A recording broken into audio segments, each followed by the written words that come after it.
Namo tassa bhagavato arahato samma sambuddhassa.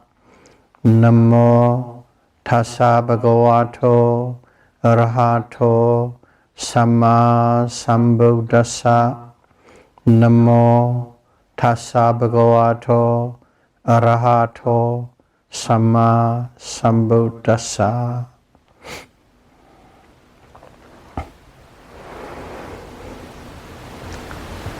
Theravada Buddhism series, talk number 4.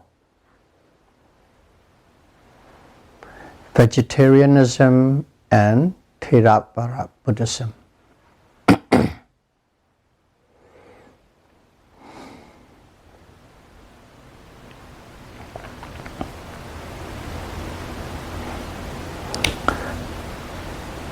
This talk is an approach to vegetarianism from the Theravada Buddhist point of view.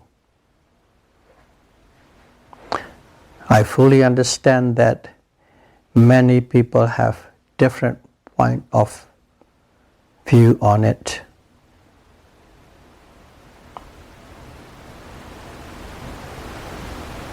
Definitely here, no intention is involved to create controversy.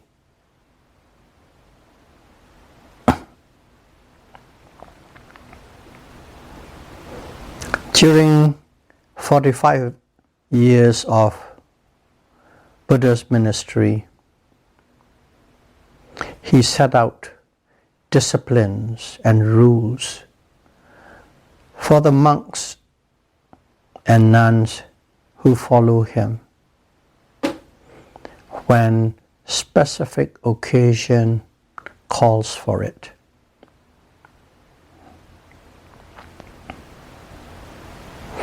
One of the rules is monks must go for alms round, collecting food every day.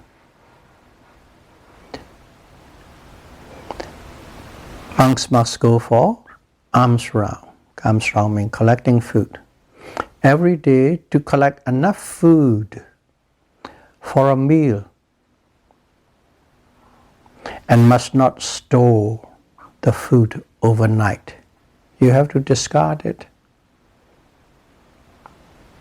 That's why you collect only for 1% consumption.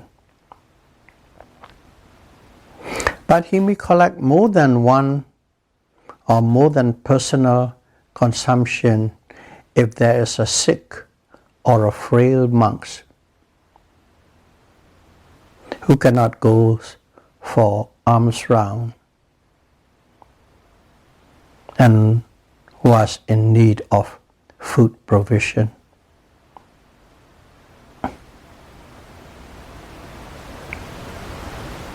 And also the monks must accept any kind of food the people donated without any discrimination. The monks have no choice what kind of food they will be receiving, and whatever they receive, they must accept it and consume it.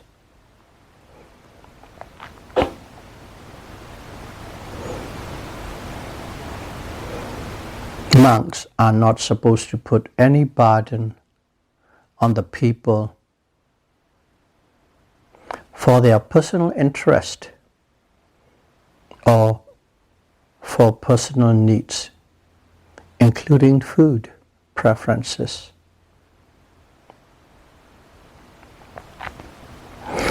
According to this framework, Theravada Buddhist monk cannot become a vegetarian. They must eat any food that is offered to them. However, monks must refuse meat offered to them under three circumstances. If they have seen, or if they have heard, or even if they suspect, seen, heard, or suspect that an animal was killed with an intention to feed them. I'll repeat here again. The monk must refuse meat offered to them under three conditions. That is, if they have seen, 1, heard, 2, suspect, 3, that an animal was killed with an intention to feed them. Under that conditions, the monks must refuse that meat.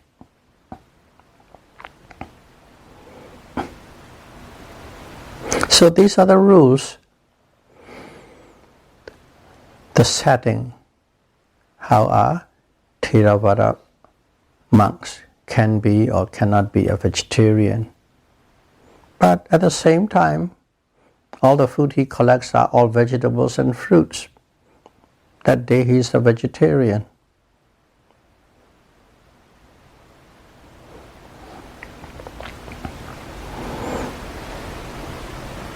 And I will here inject a story from the scripture. This related to vegetarianism.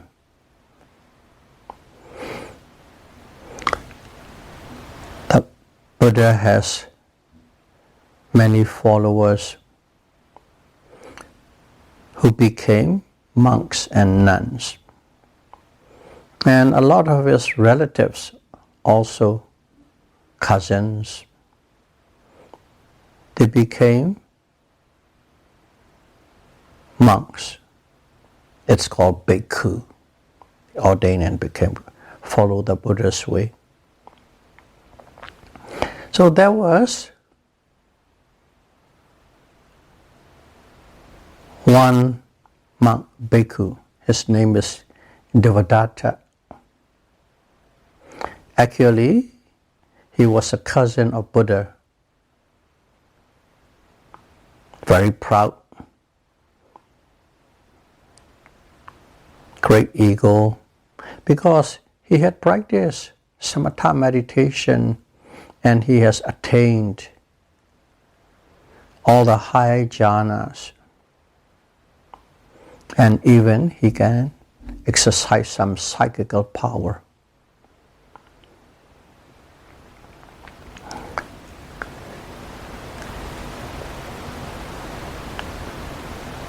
And there was a son of a king in the kingdom. When that son saw that Devadatta showing this psychical power, he was really impressed. And he visited him every day with all the foods and flowers and whatever the monk needs. So he has plenty of food. So his followers grow. And it was said that that prince will bring enough food for about 500 monks every day. He was a very popular monk now.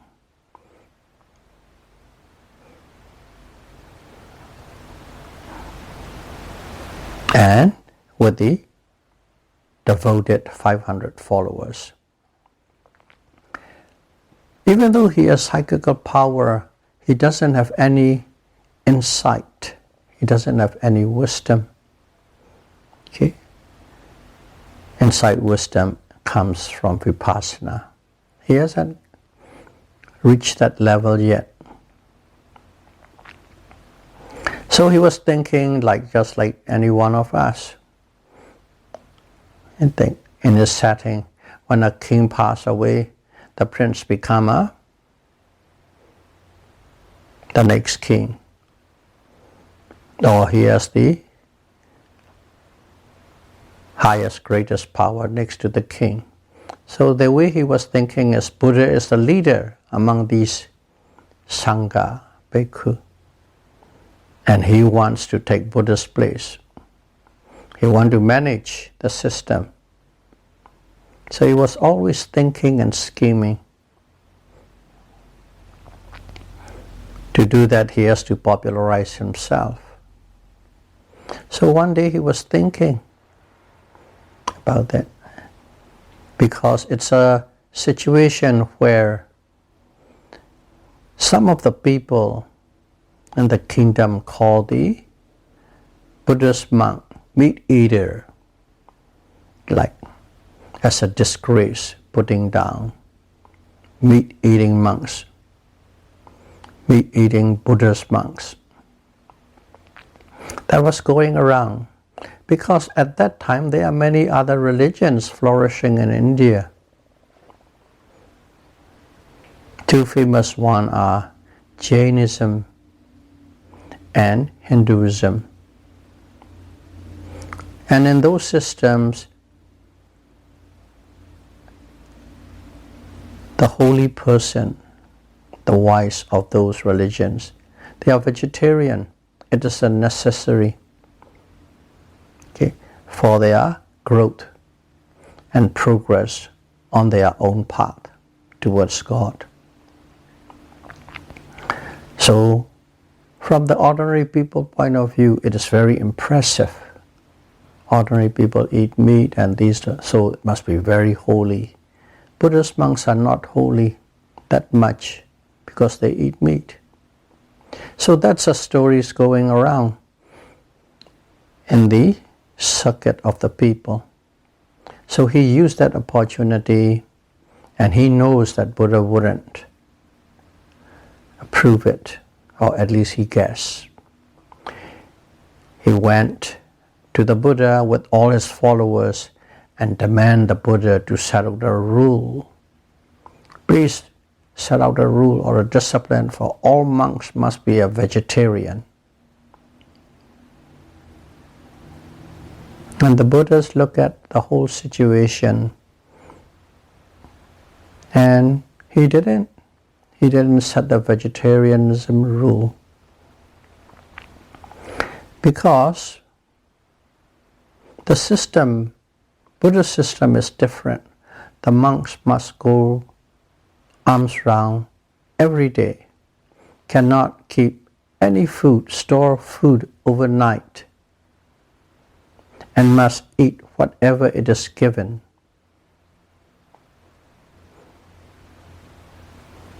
If that's the case, they have to take anything, meat, vegetables, fruits, or whatever. And if we set out a rule that vegetarian, that the people, if they want to donate, they have to cook a vegetarian meal. But if not, they can just take some food that they are cooking for themselves every day, save a few, keep a few, and give it to the monk quite easily. And that way provisions, food provision for the monks is quite easy and accessible, especially if the Sangha grows. It can be a great demand on the people. So in that way, Buddha is quite pragmatic. That's one. And another one is also everybody from every classes, the people become Buddha's follower, bhikkhu. Some are meat eaters, some are vegetarian, and so on, based on personal choices. If we set out a rule that some may not be able to follow or don't want to follow, that's not a good thing.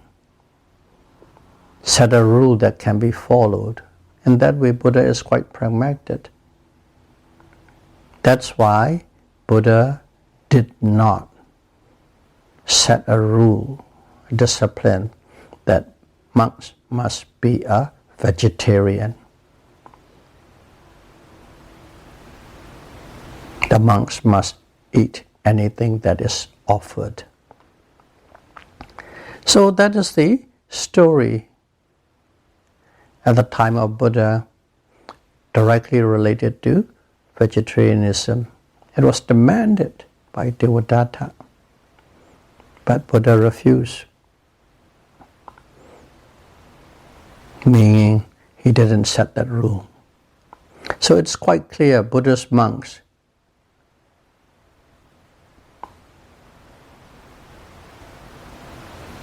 can eat anything that is offered, meaning they cannot be the pure vegetarianism.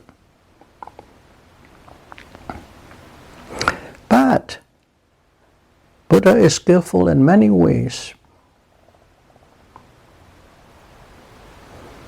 One interesting and thoughtful idea the Buddha did was teaching the monks how to mindfully eat their food, their meals.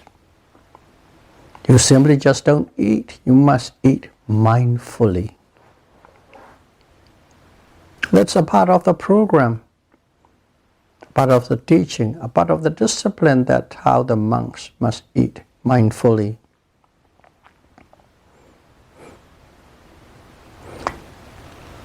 Eating mindfully means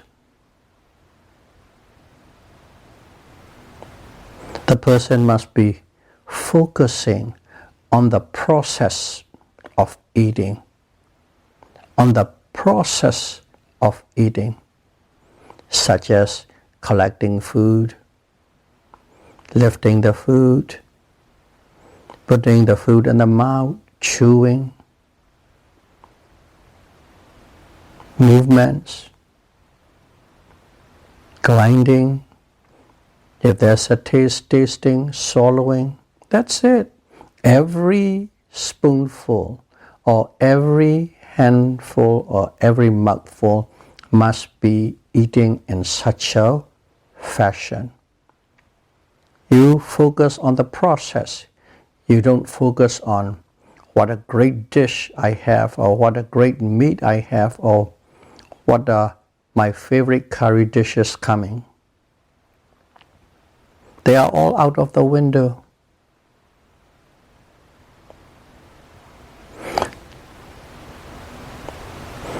And if you are eating that way, there's no intention put on the meat or the vegetables or the fruit.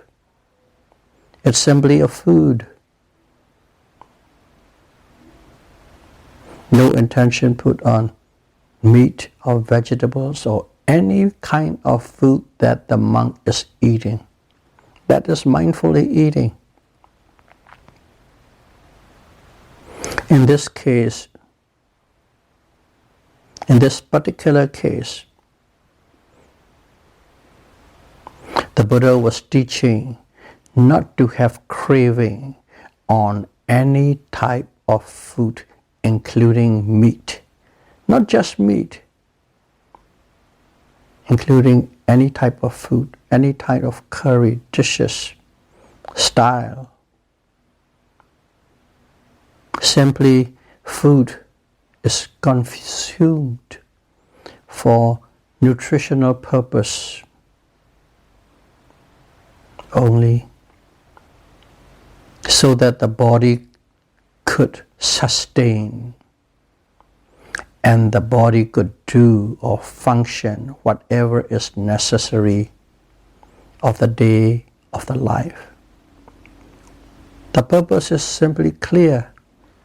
Consuming foods for nutritional purpose, to sustain the body, for the monk to do the Dharma works, for the lay people to do whatever the job that they are doing.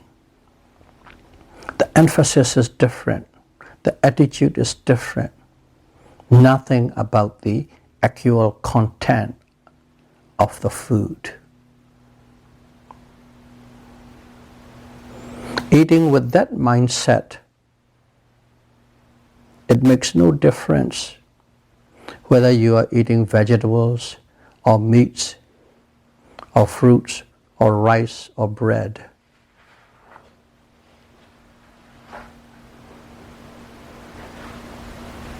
That's what Buddha taught us, especially the monks. And even us, the yogis, the practitioners, we are supposed to eat mindfully.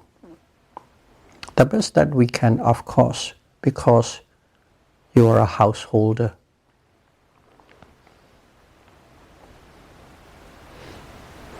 Let's say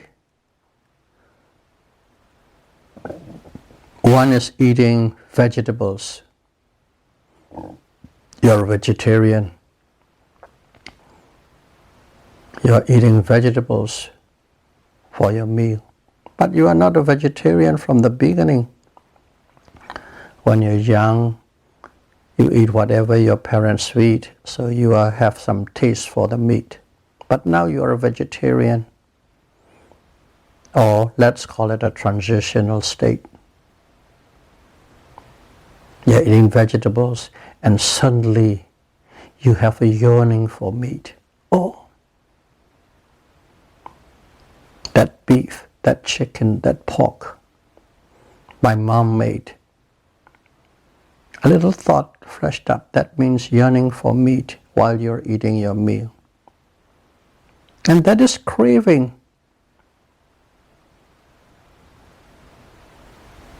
Which is a mental defilement. That little thought is a craving. It creates mental defilement in oneself.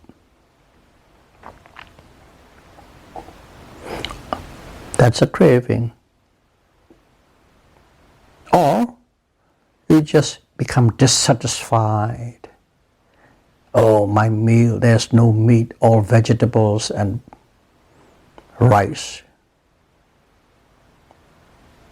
Dissatisfied because there's no meat. That means at that moment that person is developing anger. Another mental defilement, kilesa. Whether it's lobha or dosa, greed or anger, is arising purely on a thought level based on the condition of not having meat. If that thought arises, of course. So what kind of mental state one is developing while eating?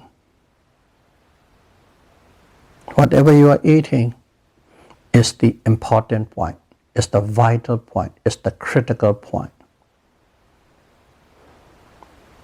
Your mindset, your mental state while you are eating is making you kusala or akusala, wholesome karma or unwholesome karma. That is critical.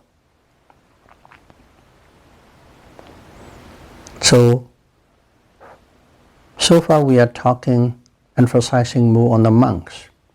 But let's drop it down to the lay people level. For lay people, let's extend vegetarian and meat. To have a meat, you have to kill. Let's go to the point of killing. Let's cover the domain of killing. If one kill or ask someone to kill or trick someone to kill an animal, a fish, a crab, a prawn, with volition, with intention for eating, for consumption, You want to eat that crab that is kicking in the water tank. That's prawn that is kicking in the water tank. You are someone to kill and prepare food.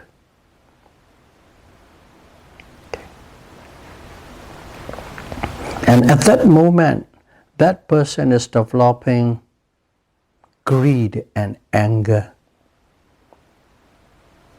Of course, we don't know, we are not mindful, because we are in a state of grasping.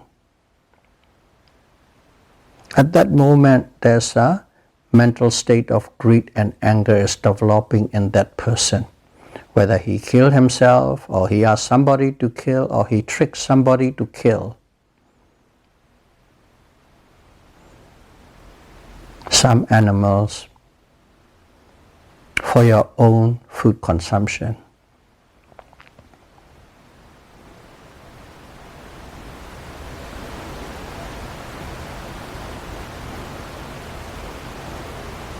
However, if the animal was killed and the meat was available for general consumption, one may eat the meat.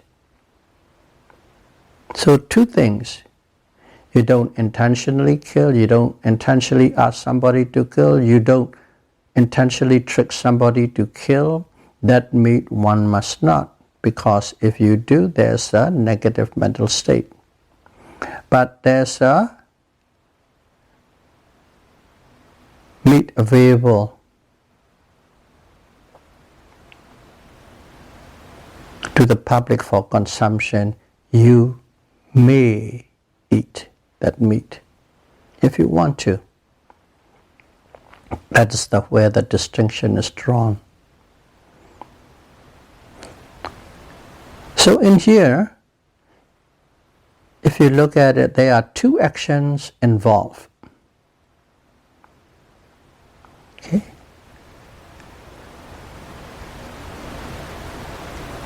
Killing and eating. The first scenario. Two actions involved.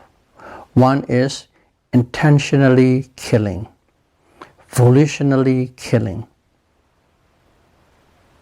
There's an intention to kill. And whenever there's a killing intentionally, there's a mental state of anger. Dosa is involved. Killing and dosa, they go hand in hand. Killing always is out of dosa, anger. That's one action, killing. But there's another action. The another action is eating. Okay? Another action is eating. You eat with craving. You eat with greed.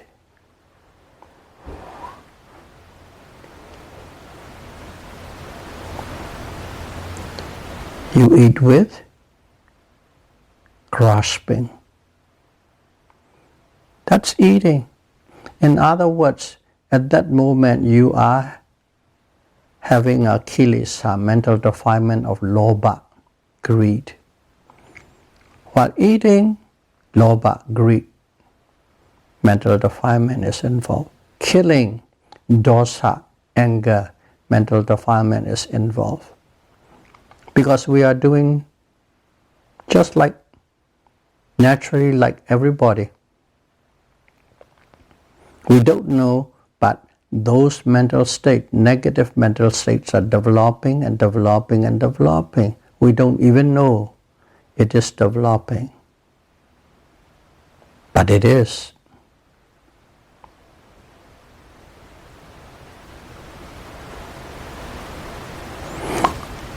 However, there's another way of eating. And of course, that is mindful eating. In a mindful eating, your mental state its associated mental state is non-greed, non-anger, and non-delusion. If you're eating mindfully, you are not grabbing and holding and swallowing and just shoving it down, and talking about how great the food, how tastes the food, where do you got it, freshly from the running chicken farm. It is directly from the natural ocean, coming out of it. You don't talk about it, you don't think about it, because you are mindfully eating. That means, of course, you don't purposely go and look for those kind of product and find for those product with great zeal. If you started with that, mindful eating would not help. So if you eat with that, that is the non-greed, lobha mental state is involved. If you are mindfully eating and if you are not killing anything, searching anything for you to consume, there's no anger, non-anger, dosa mental state is involved. And then you're eating mindfully. You know, hot as hot, cold as cold, movement as movement, lifting as lifting, pushing as pushing, grinding as grinding, tasting as tasting. You know everything as it is at that moment when it is happening. That means you have clarity on whatever is happening. You know everything moment to moment. That is, you have no delusion about it. You have no uncertainty about it.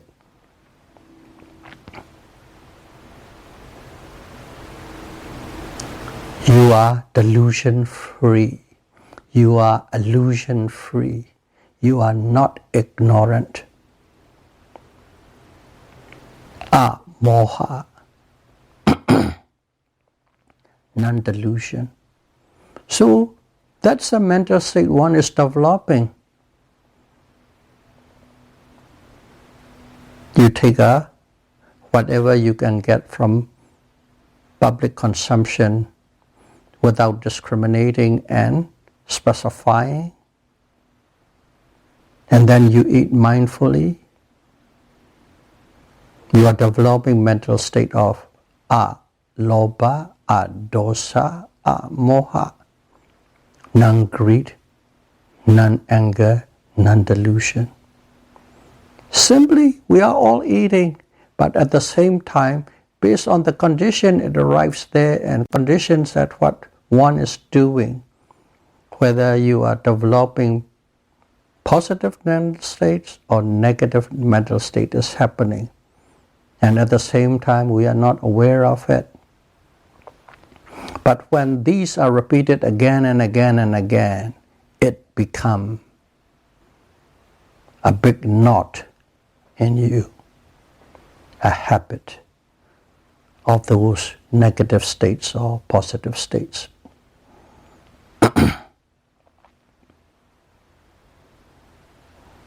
All our actions are revolving around wholesome karma, kusala karma, or unwholesome karma, akusala karma. Whatever actions we do become wholesome karma or unwholesome karma. And let's track back to vegetarianism. One who is a vegetarian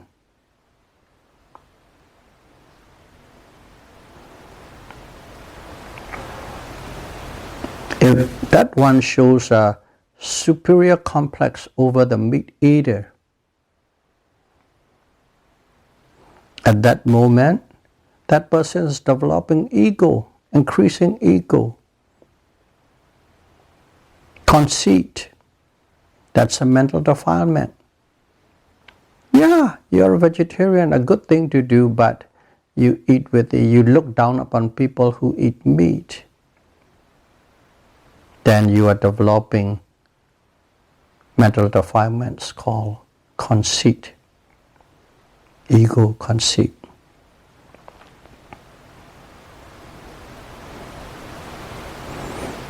And if one is a vegetarian, okay, you become a vegetarian because you know something, you heard something, some dharma. Okay, if you are a vegetarian, I'm going to be a vegetarian to accumulate good karma, because you know about karma. I'm going to be a vegetarian so that I'll have a better existence in next life. If that's the case, that's fine. You exactly know what you want and you are doing the right thing, the cause and effect. Being a vegetarian with that objective, and you know what it is going to be, and that's fine, that's your choice. But still, you have to remember greed. Lobha is involved. The greed for the better existence. For that reason, you become a vegetarian. The greed for the better existence.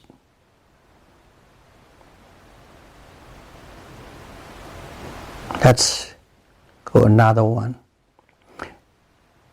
If one thinks it is a requisite to be a vegetarian, to escape from samsara, to escape from suffering, you must be a vegetarian if you want to escape from the rounds of rebirth, samsara, or suffering. If you think that's a requisite, it's a requirement, that person is holding the wrong view. Just being a vegetarian would not make you escape from the rounds of rebirth or suffering. It's very subtle, doing the same thing, but how your mindset is, how your mental attitude is, what you believe in.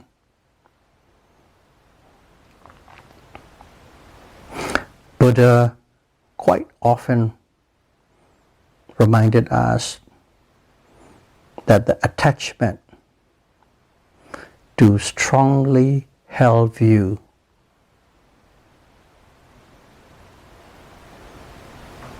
is the fundamental cause of suffering. Attachment to strongly held view is the fundamental cause of suffering. Buddha's reminded here and there and here and there, everywhere, in one way or the other, wherever is suitable, he inserted this attachment, craving, is the cause of suffering. Let's go back to vegetarian again. However, if one becomes a vegetarian out of compassion towards the animals, land or sea, if you become a vegetarian out of compassion for the animals in the air, in land and in sea, that is the right approach. And it is very noble and it is very admirable. Compassion. The world needs it. And also, this compassion is in line with Buddha's teaching of compassion. In other words, your action that you become a vegetarianism is out of kindness to the animals, and it is the compassion Buddha's taught us many times, many ways how to express compassion towards all beings. So again, your mental attitude, why you are a vegetarian. Kindness, love and compassion towards all these land animals, air animals and sea animal.